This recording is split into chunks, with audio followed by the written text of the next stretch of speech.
Hi, I'm Bianca. Welcome back to my bookworm sanctuary. So today I wanted to do my end of August wrap up. I did give you a mid-month wrap up where I'll let you know of the first 11 books that I read in the month. So this is just basically going to be my stats and the remaining books that I read in August. So yeah, let's get straight into it. So in August I read 20 books, and out of them there was 19 new reads and one reread. And out of those, I had a high amount of 3 stars. I don't usually rate so many books as 3 stars, but it's just the way it happened. But I had 7 3 stars, 6 4 stars, and 7 5 stars. So, nice mix of everything, I guess. And out of those, there was 5,960 pages read. I honestly think that's a record of how many pages I've read in a month. Out of those, there was 5 audio, 3 physical, and 12 ebook. And out of those, there was 7 paranormal, 8 contemporary, 3 monster, and 2 reverse harem. So yeah, that was basically the stats of all the books that I read in August. So after the Company of Fiends, I went into the Froot Up by Evie Mitchell. I rated this one 3 stars. It was okay. I mean, it's this cute premise, and it was cute. Like it was really short, insta love. Basically, she tries on a dress in a store, gets stuck in said dress, and the zipper breaks. And this really hunky guy helps her get out of it. And yeah, they just end up hooking up and going from there. It's really sweet. It's really short. I liked it.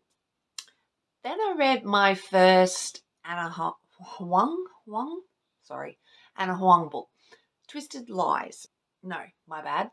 Twisted Love. So with Twisted Love, it's about Alex and Ava, and I liked this. There was bits of it sort of annoyed me. I think he did. I think Alex grovelled almost enough, but I feel like he could have grovelled a little bit more considering what went on. But Alex has got this whole revenge plot thing, but Ava's his best friend's sister, and his best mate's going away overseas for a while and basically asked Alex to watch over Ava. Ava's this little ray of sunshine to his grump, basically, and he is almost too perfect. Like Alex is he's very, very intelligent, like super intelligent. Made a tech company when he was like a teenager and made billions of dollars. So he's smart, he's wealthy, he's a bit standoffish, bit rough, but Ava, something about Ava for him. I enjoyed it, but like I said, I just feel like he should have grovelled a little more. But otherwise, I really enjoyed it, loved it. And I do have the rest of the series, so hopefully I'll get into that soon.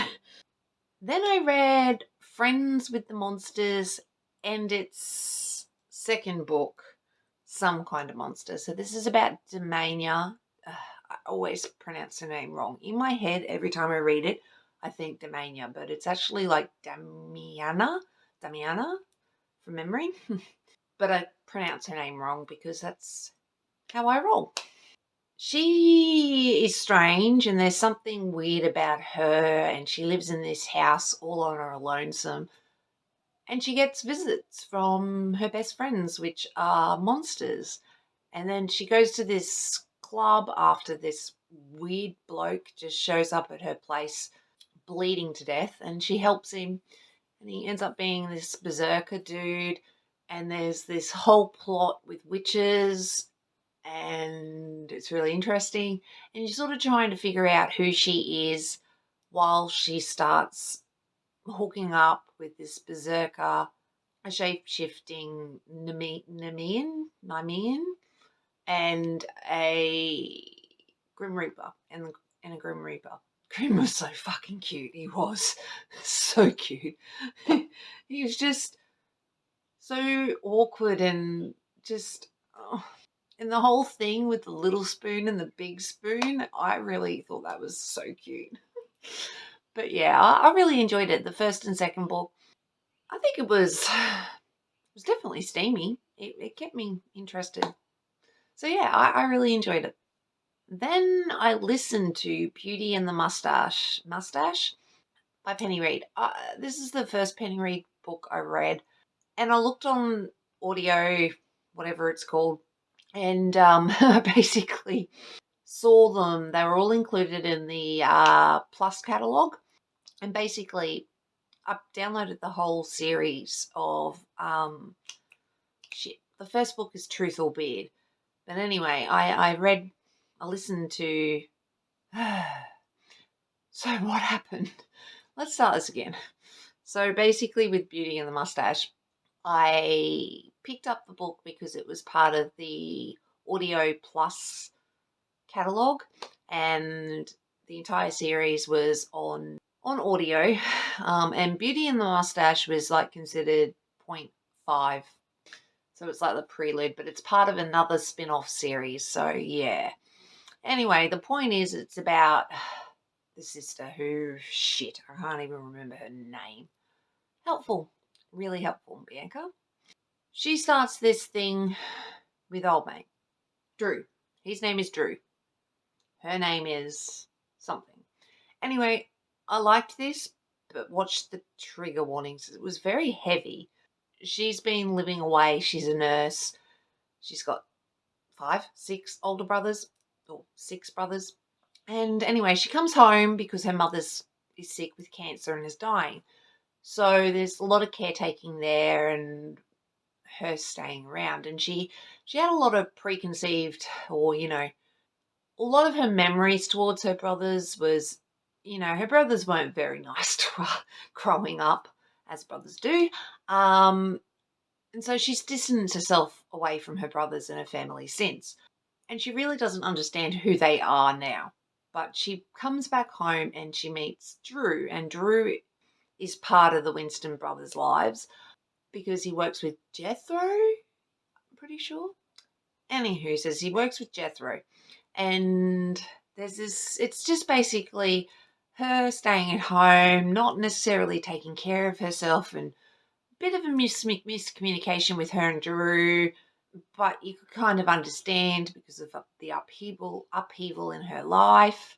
So yeah, the point is, I enjoyed this.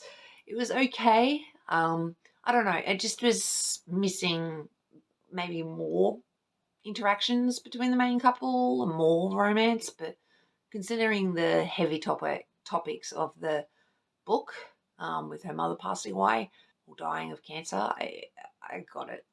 That was long-winded. Then I read Home Game. I liked this.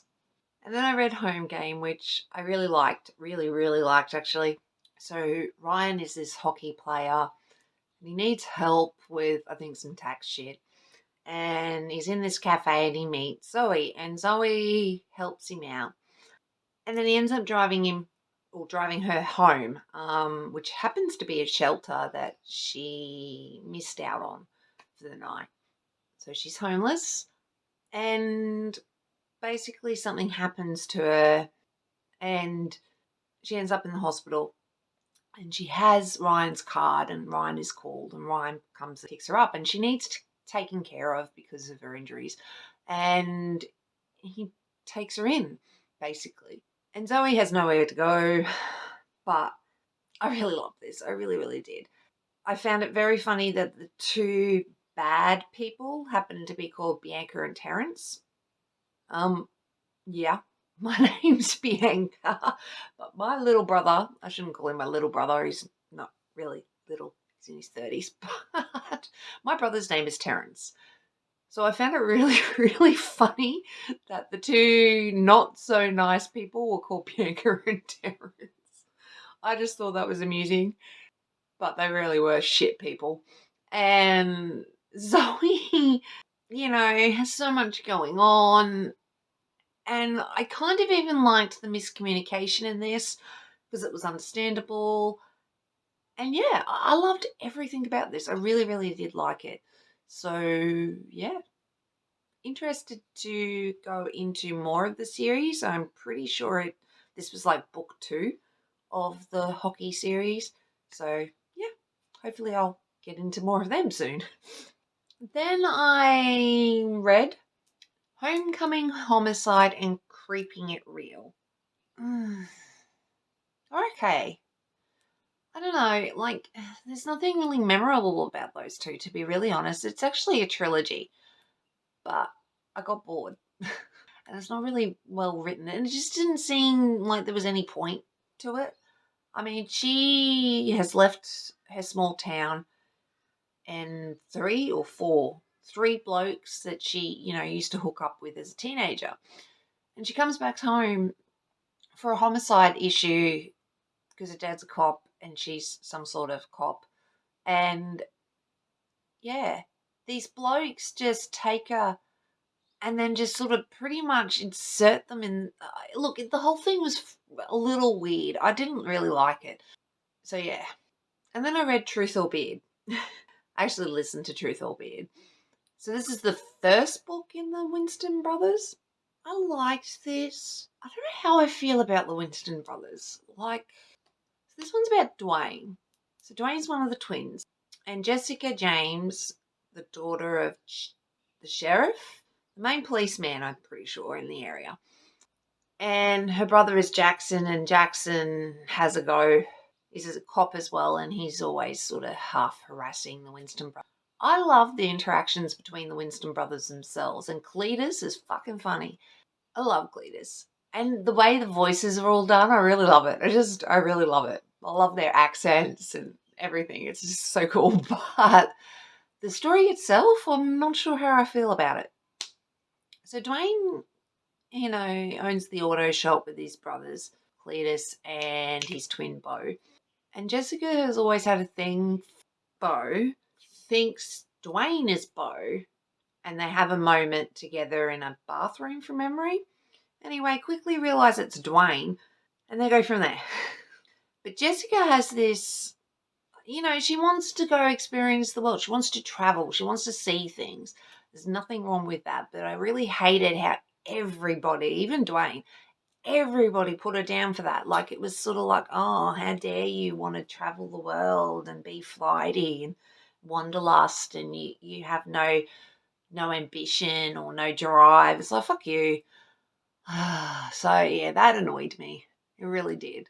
And, Dwayne finally got on board with everything and blah, blah, blah. But he just sort of annoyed me too with his narrow-mindedness. And, I think he even said at one stage there, he doesn't even care what Jessica thinks. Like, so it was a little annoying. But I feel like he did redeem himself enough. And I did enjoy this. I really did. It was cute, but slight frustration moments. And yeah, Jessica, I just felt like could have been a little bit stronger, or at least tell everybody to fuck off. When they were having a go at her about her dreams to travel, like, bugger off. It's my dream. So yeah, didn't like that bit. So yeah, this was my really long-winded, really chaotic end of August wrap-up. All over the place today. So yeah, I really appreciate you watching. Please like and subscribe. Comment if you want to, and I will catch you in the next one. Thanks, guys. Bye.